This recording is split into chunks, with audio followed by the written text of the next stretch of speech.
aqallu minimalnya atau sedikitnya. Al-haidi waktunya haid atau lamanya haid.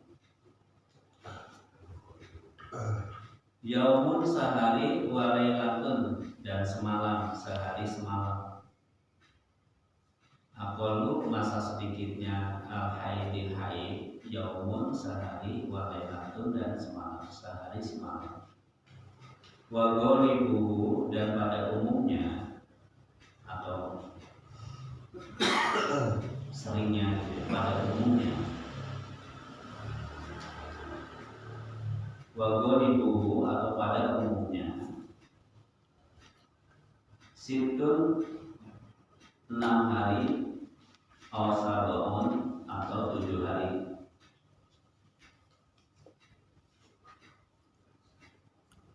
Awasarun atau 7 hari. Wa aktsaruhu dan paling lamanya, berarti maksimalnya. Wa aktsaruhu dan paling lamanya khamsata asyara yauman 15 hari. Khamsata asyara 15 yauman hari. Bilaya lihat dihitung dengan malamnya. Wilayah lihat dihitung dengan malamnya.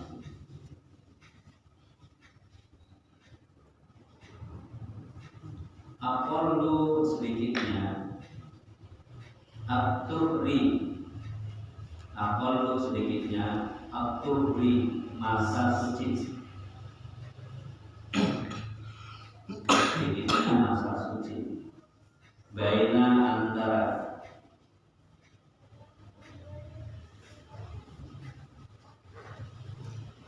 al-haidotaini dua waktu haid.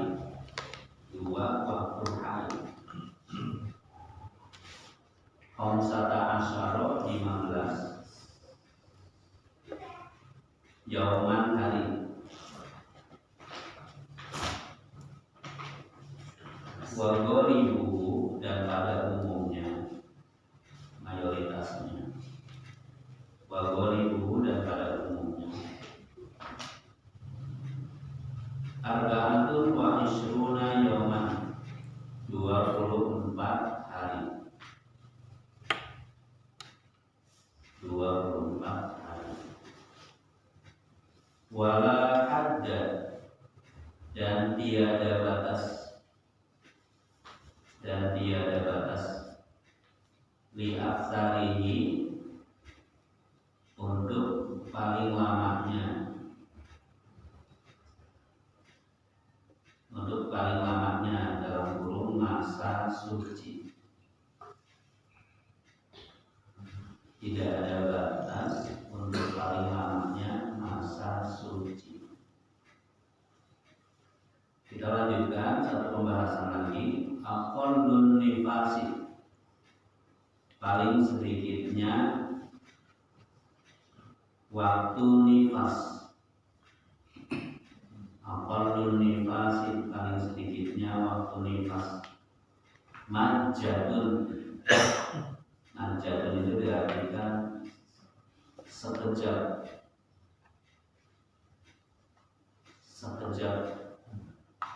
atau sebentar. Wa ghalibuhu dan pada umumnya arba'una 40 yauman hari.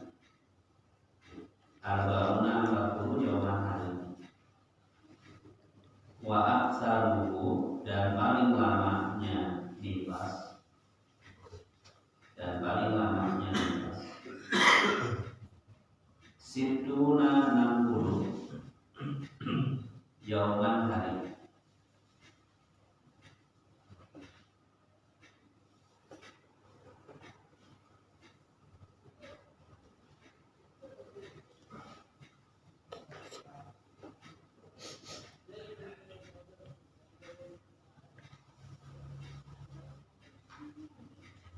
Ya, segitu dulu kita lihat di penjelasannya. Aqallul haidi yaumun wa laylatun wa ghalibuhu sittun aw sab'un wa aktsaruhu khamsata asyara yawman bilayaliha. Bab ini menjelaskan tentang masa atau waktunya rentang haid, bahwa sedikitnya, paling sedikitnya perempuan haid itu waktunya adalah yaumun wa laylatun, yaitu sehari semalam.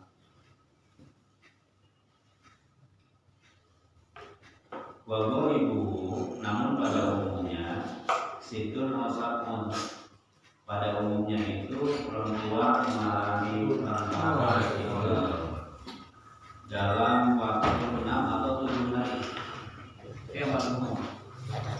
Satu minggu lah ya.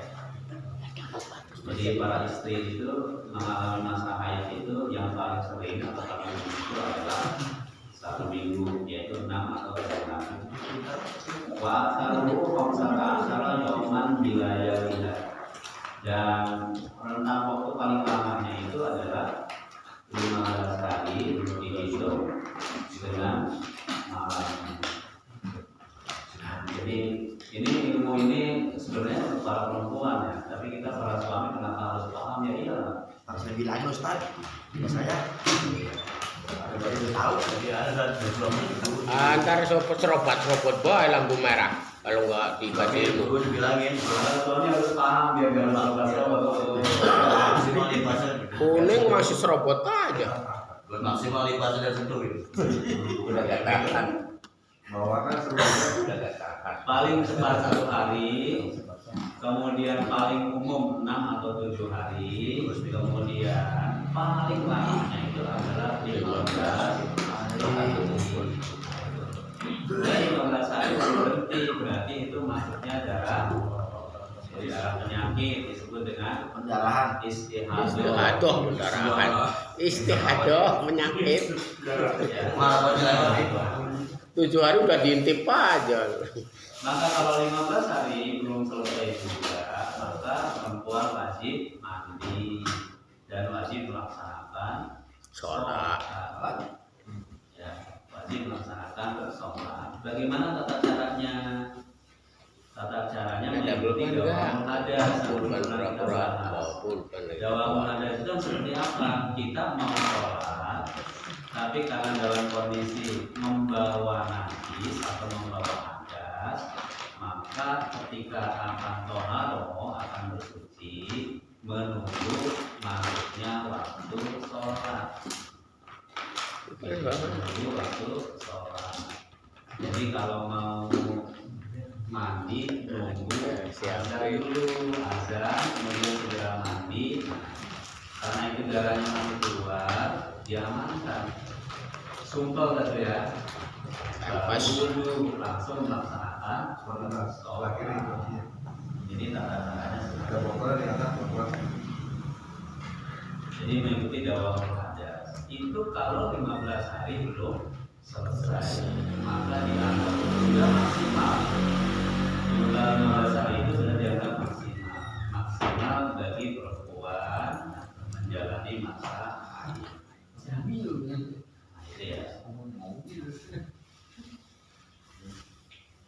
Nah, kemudian aqallu tuhri bainal haidataini khamsata asyara yauman. Di sini masa sucinya perempuan itu paling sedikitnya berapa? 15 hari. Kenapa 15 hari? Karena dihitung dari masa maksimal haid 15 hari, maka sisanya dianggap sudah memasuki masa suci gitu loh. Jadi kalau dalam 1 bulan itu 30 hari, kalau haidnya sampai 15 hari itu sudah maksimal, maka sisanya dianggap masa suci. Jos tuh. Boleh. Ya, baru perempuan boleh ya, serombat-serombat. Sudah 15 hari. Ya kalau ojek baik. Kalau jauh mah nggak tahu berapa hari. Wa ibu arba'atun wa isruna yauman. Adapun secara umumnya rata-rata masa suci itu adalah 24 hari. Kenapa 24 hari tadi? Karena secara umum perempuan mengalami masa haidnya itu adalah 6 hari, jadi 30 hari 1 bulan, diambil masa haid 6 hari, sisanya adalah 24 hari, itu masa suci. Itu yang paling umum. Ya, yang paling umum. Jadi kalau masa haidnya 7 hari ya berarti masa sucinya menjadi 23 hari. Begitu seterusnya. Oh, masa haidnya sampai 10 hari, berarti masa sucinya adalah 20 hari. Oh, tadi haidnya maksimal 15 hari. Kebagian masa sucinya cuma 15 hari, Pak. Lanjut banget ya. Nah, 15 hari kalikan 2 hari sekali itu berapa? Cuman kebagian 7 kali 2 14 kali kepada bulan. para istri. Nah, Kalau mampu. Walah ada di aksar ini, adapun masa suci itu waktunya tidak terbatas. Kenapa tidak terbatas? Ada perempuan yang masa sucinya 1 tahun. Kenapa? Sudah menopause, sudah tidak haid lagi. Ya ini makanya disebut walah ada di aksar ini. Ada perempuan yang haidnya tidak teratur. Nah ini ya, udah 2 bulan kok belum haid. Ya nggak ada batas, nggak ada batasan berapa harinya. Setelah 2 bulan baru dapat haid. Ada yang seperti itu. Nah, disebutkan dalam beberapa riwayat bahwa putri Rasulullah SAW yang bernama Fatimah sedang mendapatkan julukan Fatimah Az-Zahra. Fatimah yang selalu suci. Itu Fatimah itu adalah putri Rasulullah yang tidak haid, selalu suci. Dan beliau pernah mengalami hamil dan melahirkan, itu pun setelah melahirkan itu langsung suci lagi, Pak. Itu keren banget ya, keistimewaan dari Allah Subhanahu Wa Taala. Anak lakinya tuh, Pak. Iya. Lakinya kan sudah apa? Oh iya. Masalah lipat nih, jadi kita banyak yang belum paham lipat. Nah, kita lanjutkan aqalun nifasi. Nah, ini ya. Majatun. Jadi begitu perempuan nifas melahirkan gitu ceplok, langsung bersih, Pak, seperti Fatimah. Itu berarti majatun namanya itu. Hanya sekejap saja, sekali lewat itu bersama dengan keluarnya bayi. Habis itu selesai, suci bersih. Ya, contohnya seperti Fatimah, putri Rasulullah. Itu seperti itu. Dalam beberapa riwayat saya. Ini ya, manjatun. Bahwa ibu, adapun umumnya perempuan mengalami masa nifas itu adalah arba'un yauman, 40 hari. Makanya benar juga ya yang katanya kalau istri melahirkan itu suruh beli Indomie 1 kardus, itu kan benar ya, isinya kan 40 ya. Maksudnya Bisa bisa 1 aja, jangan 2. Jadi cepat. Maksudnya itu puasa, Pak. Kalau orang kampung puasa 40 hari itu nggak makan nasi, nggak makan apa, ngadem. Jadi arba'una yauman, 40 hari itu adalah masa nifas secara umum yang paling banyak gitu. Perempuan mengalami masa nifas itu adalah 40 hari. Wa aktsaruhu sittuna yauman, adapun rentang waktu yang paling lama itu adalah 60 hari. 2 bulan ya, Pak. 2 bulan puasa. 3 bulan paling lengkap, paling sempurna. Hari. Jadi kalau misalkan sudah 60 hari ternyata masih keluar darah nifasnya, maka ini dianggap itu darah penyakit. Kotor. Ya, darah kotor. Karena maksimalnya itu adalah 60 hari. Kalau dia 10 hari dia sembuh berarti nggak boleh. Boleh. 1 hari bersih. Tapi jahitan belum Dia udah nggak tahan. Belum kering jahitannya. Udah nggak tahan. Iya kalau zaman dulu, kalau zaman sekarang jahitannya belum kering. Karena udah lihat apa? Ya, jadi majatun di situ ya hanya sekejap ya udah selesai, begitu melahirkan kemudian langsung bersih. Problem Ada yang 10 hari, ada yang 20 hari, dan paling umum adalah 40 hari. Paling tawarnya itu adalah 60. Kalau sudah 60 hari masih keluar juga, maka ini istihara Pindah biang. dalam penyakit.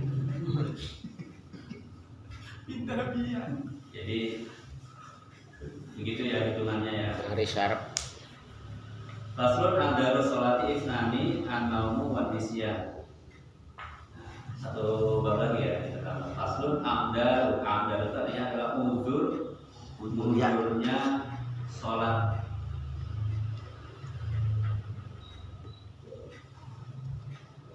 Uzurnya sholat. Isnani ada 2 sebab. Yang pertama an-naumu tidur. An-naumu tidur. Yang kedua wan nisyanu lupa. Apa ingat? Nah ini saya jelaskan maksudnya uzur di sini itu bukan berarti kita boleh tidak melaksanakan sholat, ingat ya. Karena kalau kata uzur itu terkadang kita memahaminya sesuatu yang boleh kita tidak melaksanakan. Itu salah dalam hal ini ya. Jadi maksudnya amdalus sholat ini uzurnya waktu sholat itu maksudnya kita tetap wajib melaksanakan sholat, Pak. Akan tetapi di sini ada sesuatu yang menimbulkan tidak berdosa kita. Karena apa? Karena sebab tidur yang pertama, dan yang kedua karena sebab lupa. Artinya gini, tetap kita wajib melaksanakan sholat, tetapi melaksanakannya di luar waktunya, alias qadha gitu. Tetap qadha sholat itu wajib kita laksanakan. Gitu ya. Kita saking capeknya Pak, jam 5 pulang kerja, mana habis kehujanan gitu kan, langsung datang pulang nyampe rumah langsung tidur Pak. Pas bangun sudah waktu isya. Artinya ada satu waktu sholat yang terlewat, yaitu waktu sholat maghrib. Bukan berarti udah bebas, saya nggak perlu lagi melaksanakan sholat maghrib. Enggak seperti itu. Maksudnya kita tetap wajib melaksanakan sholat maghribnya, tetapi nanti di waktu isya tadi. Maksudnya begitu. Ini penyebutan di sini amdarus sholat itu maksudnya adalah Allah memberikan keringanan di sini. Dalam arti karena sesuatu yang tidak bisa kita kendalikan. Namanya tidur kan terkadang kita tidak bisa mengendalikan kan, saking capeknya misalnya tidur jam 5 tidur, pas bangun sudah isya. Kita sholat isya dulu Pak, habis sholat isya langsung melaksanakan sholat maghrib yang sudah terlewat tadi. Jadi tetap kita wajib melaksanakan sholat, akan tetapi pelaksanaannya di luar waktu. ada polo. Iya, yang waktu. Ini mau nanya lagi nih. Kalau orang udah tua nih kayak ibu istri saya nih di kampung, karena suka pikun. Nah selama pikun kan udah nggak wajib sholat tuh. Nah terus setelah sadar lagi gimana? Harus qadha apa enggak? Ini maksudnya di bahasan yang kedua yaitu nisyan, lupa. Iya. Orang pikun itu lupa yang permanen kan gitu ya. Lupa ingatan. Ya kan nggak wajib sholat tuh. Permanen itu nggak wajib sholat. Nah setelah Jadi, sadar gimana?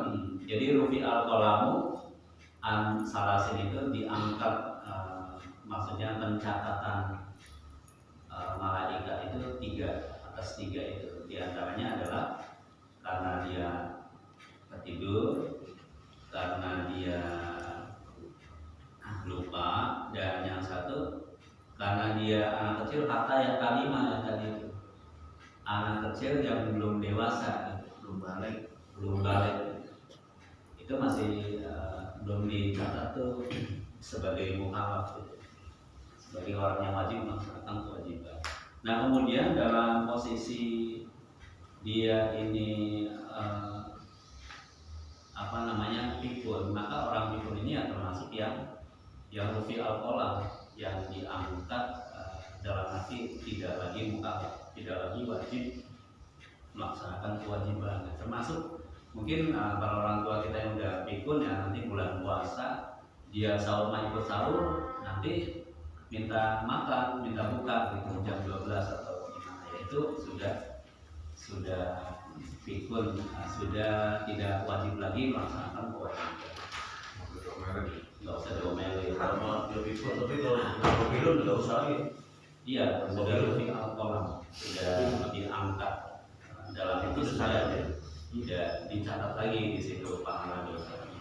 Tapi kita sebagai anak pada orang tua kita ya tetap wajib mengingatkan gitu ya.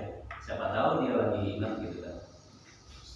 Siapa tahu dia lagi ingat untuk melaksanakan sholat atau untuk melaksanakan puasa. Tetap kita wajib ingatkan. Tapi kalau misalnya sudah benar-benar itu dan permanen ya sudah. Edan berhak sholat. Edan orang berhak sholat. Ya, ini termasuk Orang gila loh. orang gila itu termasuk ya. Bebas, makanya pengen bebas sholat gila aja. Iya, tidak. Yang edan ini gimana? Hah? Yang edan ini? Edan itu ada dua alternatif. Edan. Nah ini yang kondisian ini adalah kondisi lupa, dalam arti ini bukannya yang tadi lupa permanen bukan, tapi memang ada orang-orang yang karena lupa, namanya amnesia, mansiun gitu, memang terlupa gitu, memang benar-benar lupa. Kita harus melaksanakan sholat ya, lupa, dia ingatnya sudah melaksanakan sholat, namun dalam hal ini ketika dia tersadar lupa ya, tersadar belum melaksanakan sholat, maka wajib segera melaksanakan sholat. Bukan berarti kalau sudah lupa sudah bebas, nah, karena saya sudah lupa saya bebas sudah melaksanakan sholat, enggak seperti itu. Begitu ingat segera melaksanakan sholat ya. Jadi kewajibannya itu langsung disegerakan, dilaksanakan.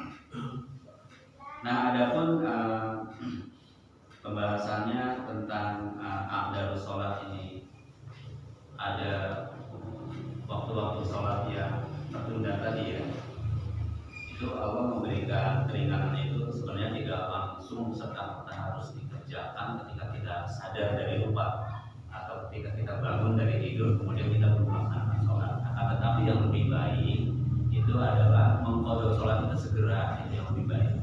Sebab apa? Sebab menghindari lupa.